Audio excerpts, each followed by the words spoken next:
코로나 바이러스 감염증 19 국내 발생 현황에 대해서 말씀드리겠습니다. 3월 11일 0시 현재 총 누적 확진자 수는 7,755명이며 이 중 288명이 격리 해제되었습니다. 어제 대비하여 어제 신규로 증가한 확진자 수는 240이며 격리 해제는 41명이 추가로 되었으며 사망은 6분께서 추가로 사망하셨습니다. 지역별 현황을 보시면은 아직까지는 그 대구와 경북 지역의 환자 수가 90% 가까이 차지를 하고 있습니다. 어제는 아시다시피 구로 콜센터를 중심으로 한 집단 발병이 보고가 되면서 서울과 인천, 경기의 확진자 숫자가 증가한 상황입니다. 전국적으로 보면은 80.1%는 집단 발생과의 연관성이 확인되었습니다. 기타 산발적인 발생 사례나 조사 분류 중인 사례는 19.9% 정도 됩니다. 전체 집단 발병과의 그 연관성이 확인된 사례 중에 60.9%는 신천지 관련으로 분석하고 있습니다. 서울시 구로구 소재 콜센터 관련하여 3월 8일부터 현재까지 90명의 확진 환자가 발생하였으며 감염 경로 및 접촉자에 대한 역학조사가 계속 진행 중에 있습니다.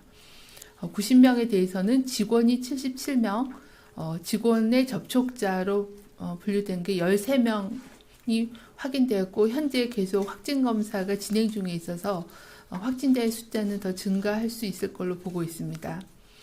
가족 접촉자를 제외한 확진 환자, 종사자 77명은 현재까지는 모두 11층 콜센터에서 근무한 걸로 확인되고 있습니다.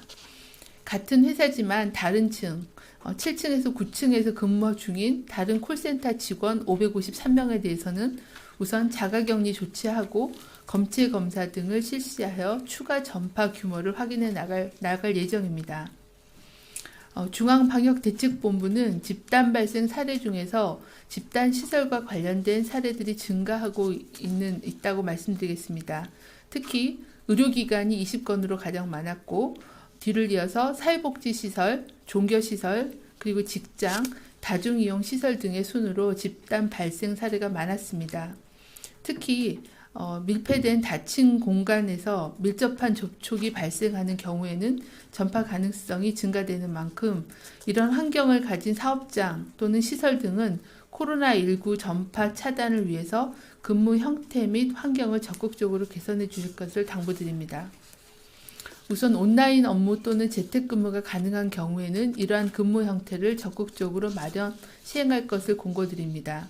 또한 사무실 내에서는 좌석의 간격 등을 조정해 밀집도를 최대한 낮추고 비말을 통해서 노출되는 사무 공간이나 기자재 표면 등은 깨끗이 자주 닦고 소독할 것을 당부드립니다.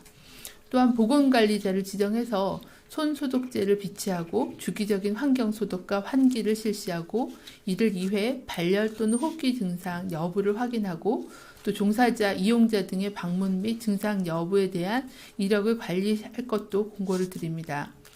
또한 유증상자 등의 경우는 출근 등을 중단토록 하되 이로 인해서 종사자들에게 불이익을 주지 않도록 유의해 주실 것도 당부드립니다. 중앙방역대책본부는 이러한 내용을 골자로 고위험 사업장 감염관리 가이드라인을 제작 배포할 예정이며 각 사업장 소관 부처 그리고 지자체를 통해서 세부 유형별 감염관리 지침도 정교하게 마련하여 배포할 계획입니다. 저희 이제 1339 콜센터도 걱정을 해주시고 저희도 이제 점검을 해봤는데요. 최대한 저희가 이제 3개 지역으로 나눠서 근무를 하고 있는 상황입니다. 그래서 좀 더 분산해서 근무하는 그런 체계로 운영을 하고 있고, 그리고 뭐 소독이라거나 아니면은 그 최대한의 그런 그 거리두기라거나 하는 그런 내부에서 그 실천 가능한 그런 지침들을 마련을 해서 시행을 하겠고요. 그리고 재택 원격 상담할 수 있는 시스템이 있다고 합니다. 그래서 이제 그런 부분들도 개발해서 구축하는 거를 현재 실무 협의를 진행 중에 있습니다. 그거는 시간이 한 2-3주 정도 소요될 걸로 보고 있습니다. 중앙방역대책본부는 지역 감염이 발생하는 주요 국가로부터의 코로나19 추가 유입을 최소화하기 위해 이탈리아와 이란을 검역관리 지역으로 추가 지정할 계획입니다. 추가 지정을 하였습니다.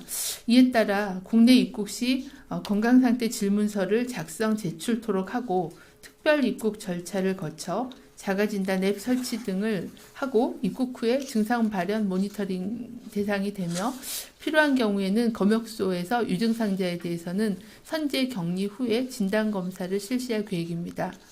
또한 해당 국가 입국자에 대한 정보는 DUR, ITS, 수진자 자격 조회 등을 통해 의료기관에게 정보를 제공하여 진료 시 참조할 수 있도록 하였습니다. 중앙방역대책본부는 한국심리학회와 함께 코로나19 스트레스 극복을 위한 심리상담을 실시하고 있습니다. 코로나19 유행 상황에서 1339 콜센터로 불안감이나 스트레스를 호소하는 민원이 증가하고 있는 상황입니다. 이에 따라 질병관리본부는 한국심리학회와의 협의를 거쳐 자발적인 참여 의사를 밝히신 심리상담 전문가 230여 명이 협조를 해주셔서 1339 콜센터로 심리상담을 요청하는 경우에는 한국심리학회 상담 전화를 통하여 심리상담을 안내하도록 하겠습니다. 아울러 현재 보건복지부의 코로나19 통합심리지원단에서 전국적으로 전문 상담을 진행하고 있으니 확진자 및 가족은 국가트라우마센터 또는 자가격리자와 일반 국민들께서는 정신건강복지센터에 연락하면 필요한 상담을 받으실 수 있습니다. 중앙방역대책본부는 코로나19의 예방을 위해서는 개인위생 수칙과 사회적 거리두기의 실천이 중요하다는 것을 다시 한번 당부드립니다. 말씀드린 것처럼 코로나19의 감염증은 초기에 경증 상태에서 전파력이 높기 때문에 각자의 어떤 예방의 노력, 예방 수칙을 준수하는 게 가장 중요한 기본이라고 할 수가 있습니다. 비말, 침방울로 통한 전파를 차단하기 위해서는 2m 정도의 거리두기, 그리고 기침할 때는 입과 코를 가리고 하기, 그리고 유증상자는 마스크를 착용하기, 그리고 사회적 거리두기를 실천하는 등의 비말로 인한 전파 방지의 노력이 필요하고요. 비말이 노출 표면에 오염된 그런 접촉으로 인한 전파를 방지하기 위해서는 가장 중요한 것은 손 씻기입니다. 또한 씻지 않은 손으로 눈, 코, 입을 만져서 바이러스가 침투되는 것을 막아주는 게 필요하겠고, 손이 많이 닿는 그런 각종 노출 표면은 락스나 아니면 소독제를 이용해서 깨끗이 닦아주기를 당부를 드립니다.